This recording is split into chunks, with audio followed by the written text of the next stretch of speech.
But it looks like these players are going right into it. Next map is Leviathan Hive. I'm guessing that's Zeetorq's counter pick. Yes, I believe so. So this is the same matchup we just saw, so that we're going to see if Zeetorq can pull this off a little better this time around. Now I wonder, like, if he's got like an answer to the triple sluggers, like based on before, or if Big Mathis is going to mix it up because he doesn't want Zeetorq like trying to counter what he just did. Yeah, I don't know. I mean, I felt like Zeetorq was doing well in Tier 1, except he didn't manage to hold any of his power. If he had held some power and stayed even in the tech race, I think he would have probably been okay. Or at least it wouldn't have been nearly as much of a stomp as it was once Tier 2 came along. But there was a solid, like, probably 3 or 4 minute window where that truck just had absolutely zero answers. There was just Oh yeah, I nothing mean Zeetorq could do. Mathis just got to tier two way quicker. And I mean, I felt like I kind of saw some signs early on that this wasn't necessarily going to go in Zeetorq's favor. He was spending a lot of resources going for that long build, didn't put down a lot of power early on. Mathis also got an early hero kill, courtesy of the Assassin's Knife, and I think that also set Zeetorq back. Yeah, I felt like it had been balancing out pretty well due to the crazy number of gens that Zeetorq was taking out, but apparently in the long run it wasn't quite. The army bleed was definitely in Mathis's favor as well, but anyways, it looks like Mathis isn't going for the triple sluggers this time around. Yeah, already mixing it up. I mean, on the plus side of this, it means he'll actually have something to detect some Zinch infiltration. Although it didn't look like Zeetorq was getting a whole lot of good use out of Zinch infiltration in that last game. We'll see if he can, well, work on that. And these are best of 5 matches, I believe. I actually believe they're best of three, probably until the finals. I believe. I'll have to double check the rules on this. But yeah, I'm not sure either. I think yeah, I guess if Cyrus lost 2-1, then yeah, they are best of 3. So Zeetorq's got to win this one to stay in it. Also, anyone in chat, let us know if the sound's okay. Let me know if I'm too quiet or Cretella's too quiet. Any of that sort of stuff. And we'll try to balance that out since this is the first match we're both in here. But anyways, Commando Knob already scaring off some heretics, getting a couple quick kills there. Now, at first, I was surprised to see the Assassin's Knife in last game because he can very quickly bleed heretic models with that starting shooter that he has. But ultimately, I think it worked out.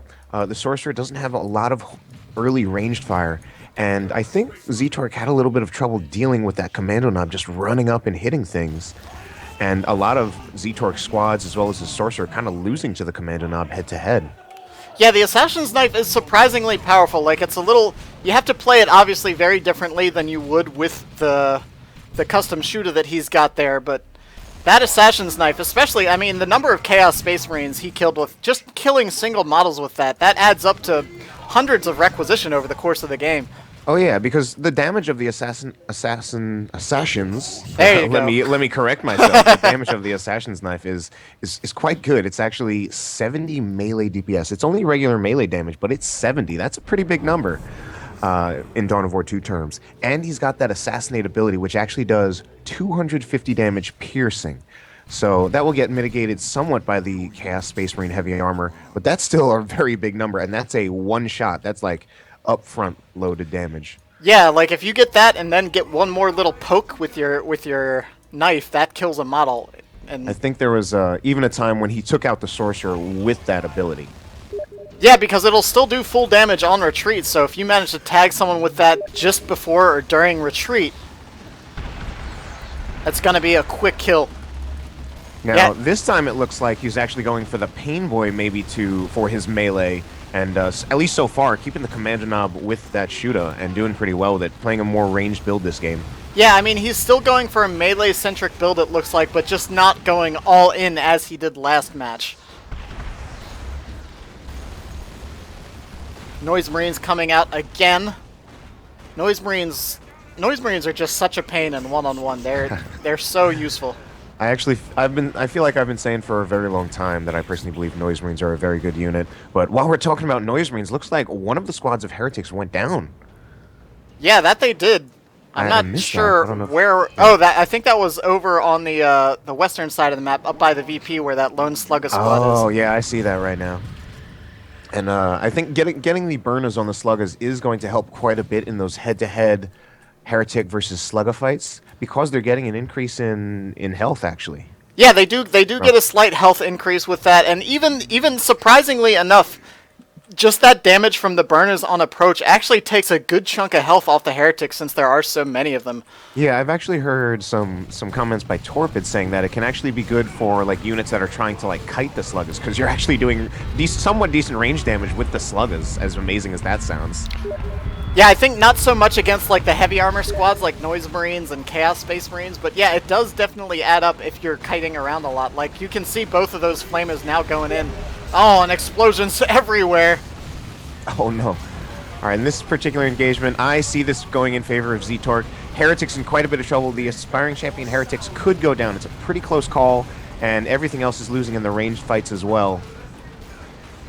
He's really chasing hard after those Heretics. I don't know if he can do it.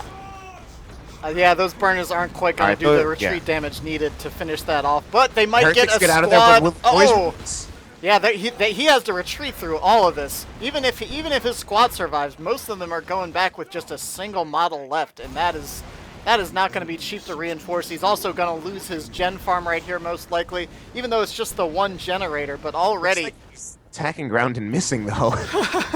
Finally, just goes to like, all right, stop with that attack ground stuff, and just goes straight to attacking the generator and then the node.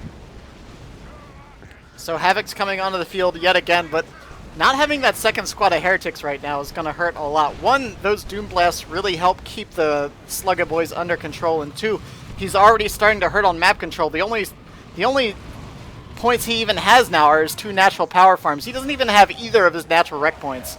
Right, now it's Mathis opening up with a dominating performance, and I think Zeetorq is going to have a lot of trouble. Oh my god! Ooh! Oh my gosh! Oh my god, a complete wipe. That might seal the deal right see there. The sword on the ground from one of the Heretics just lying there on the ground. Oh, that and a bunch of Heretic bits. I mean, this is what I came out for today.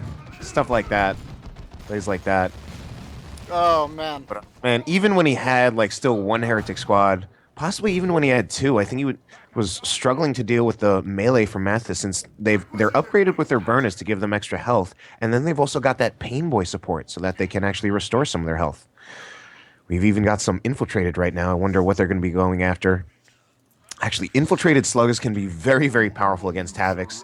Even now that Havocs have melee resist, it's just so much DPS coming out like from just right behind you. No, when you can get like when you have to retreat when the squad is already on you, and you don't get any acceleration before. Oh, here they go. They're setting up, and that. Yep. Doing it. And if he doesn't react, he's losing that squad. With no melee resist, that definitely would have been a dead squad, and I think that squad is staying alive. Just barely. Because of melee resist, and it's actually not even still out of the woods, but he gives up the chase to go bash the node. Now, a lot of people complained about the melee resist on Devs and Havocs, and I think it's fine. I think if you had even not responded instantly to that, without that melee resist, they would have been gone. And he pretty much hit the retreat button about the second they got into engagement, and he still barely got him out of there. And I think if you can instantly react to something, then you should be able to save the squad. Meanwhile, Northern VP, we see another batch of stick bombs on top of a Chaos Space Marine squad. He might wipe these Chaos Space Marines. I don't think so. Instead, nope. He warps it out. Just in case, yeah. At this point, you don't want to take any chances. You're so far behind. Why even risk it? And there were a second squad of sluggers down by the Southern VP that would have been able to finish that squad off. So good choice there, pulling them out. But this time, I mean, considering last time Mathis won when he was not quite in the lead in the first game, although it's a bit debatable, but he did not have the lead that he has now. No, certainly not. I mean, he was down by about 300 VPs going into Tier 2, so Zeetorq, if he was still in the tech race, Zeetorq would have had plenty of time to maybe seed the map a little bit and get his army composed. But as it stands right now, the triple cap's coming down. He's a couple hundred victory points behind himself, and again, we're probably seeing the same situation last time where Big Mathis is going to be heading into Tier 2, bringing out either a truck or a Death Dread, and there's just going to be nothing on the field that can contest it at all. I mean, if we look at Mathis's resources, he was actually floating a lot. He just spent the resources to get to Tier 2. He still got 700 requisition and 100 power in the bank. Yeah, he can really do whatever he wants at this stage going into Tier 2. Obviously, a quick vehicle is probably the most decisive play. But Oh I yeah, mean, he can... I think if he gets out of Death Dread, I think it's pretty much game over. War Truck probably as well. Yeah, either one at this point, because there's just nothing that can... There's not enough melee resistance on the field. These, oh my gosh, even those heretics just can't even deal with they just never stood a chance there. And I think that's the advantage of like the build that Mathis is going for this time. Can really bleed heretic models very, very easily. And that's also actually good for supporting his melee, because heretic models will be getting whittled down by the commando knob on approach. And oh my god, we're going to see that Havoc squad is definitely going down. Those stick bombs have gotten... Incredible use of those stick bombs. Yeah, they've gotten some work in. There it goes. Finished off with that custom shooter. And the War Truck is cooking.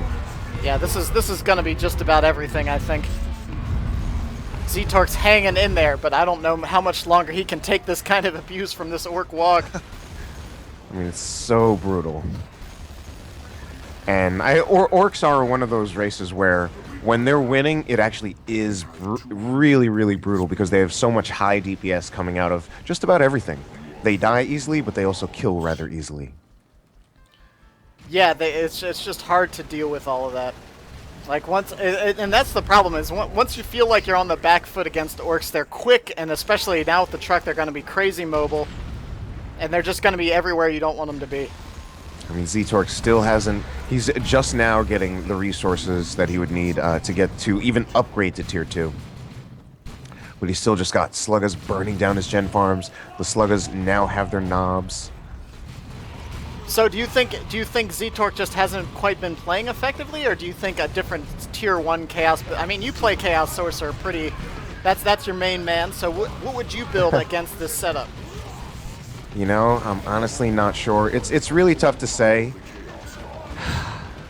I do think the Noise Marine is a good choice. But I think even possibly the long builds with... I mean, he went for the long build again this game, but the problem was that he lost his squads. I do think you need to try to go for those long builds to have both the Havoc. I think the Havoc at some point is just a necessity, especially if he goes for that Assassin's Knife, which is kind of a contradiction because, I mean, if he's infiltrated, you can't even really see him before he gets the Havoc, but at the same time, you need something to control a commando knob like that. Here, I think there were just a lot of cases of micro... He just lost squads from the stick bombs, and that's really just something that, if that happens, it's not going to be a winning situation for him, losing as many squads as he did. Yeah, definitely. Mathis has really been... Mathis is such a solid orc player. He's has been for a long time. And I know you commented before on it, but I do have to say, too, how amazing this War Truck is. Oh yeah, it's so amazing. This is one of the elite mod exclusive models here. Absolutely and this thing, brilliant. Oh this yeah, thing I is mean, so this is ridiculous. This is like reason enough to get elite mod. With like tusks in front, the blades on the sides. Yeah, like I wanted to just pass, like you just get a I want there to be like a spiky bits upgrade for the truck, and then it just passively does like a small amount of melee damage whenever it's near something. I mean, yeah, this thing should be like a tier 3 unit, and it should be able to cap. Oh yeah. And if you ever notice that orc trucks are actually like Flintstones vehicles, you can see the Sluggas there. They're actually just kicking their feet underneath of the truck to make it go. Yeah. So Zeetorq still just kind of riding this out, but Mathis in tier 3 with soon enough resources to get something like knobs. I think he does have roughly enough to get knobs now. He probably needs a little bit more power. If I check the exact cost of knobs. I think knobs are 100, aren't they? Or are they more than that now? I've got It used to be 500, 100. I've got my codex open. I'm calling 500, 100. Let's play prices right. 500, 100 to get out of the game. But that's the thing with knobs, like, that's just your first purchase. Then you're going to get some hammers, you're going to get a knob, right. You're going to get meaner and greener. Those sticks, those stick bombs. We haven't seen a single pile of sticks not hit dead on. Like he's like 100% with those stick bombs. My gosh. Yeah, those sticks alone have done so much damage. However many he threw is how many he landed. Like I wanted to say like 5 for 5 or whatever, but I didn't recall actually how many he threw. Either way, just every single time. I think these Chaos Forces should probably just hop right back into that warp portal at the Chaos Temple and call it a day. Back to the Eye of Terror. About 10,000 years. I don't think orcs care about heretics. I know some. Hey, it wouldn't be heretic. They just say like you Hume. Yeah. Ugly Yumis. I mean, they probably think the Chaos are kind of alright. They're pretty spiky. Well, they did briefly work together in Dawn of War 1. Although not out of mutual love. I mean, orcs are pretty kind of chaotic in general.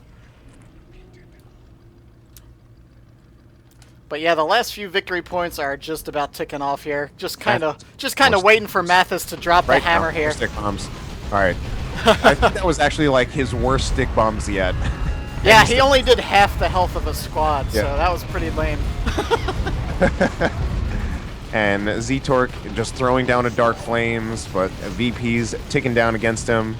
And this game was... I mean, he kind of got trounced this game. Yeah, that was rough for him this time. Brutal. And this is still the round of 32, or I'm more accustomed to saying it's round 1. Yeah, it's the first round. We've got 32 players in the brackets, so... I think we have a 32-player bracket, but I don't think it's quite completely filled out. No, we had some reserve players lined up, and we had a few people drop out, as tend to happen with these kind of smaller, low-stakes tournaments. Yeah, I mean, like I guess usually if you have more than 16, you have a 32-man bracket, but just not all of them are filled out. All of the spots, and then some people get buys. Unless you use Challenge, which actually kind of still does the same thing, but it just doesn't show the buys.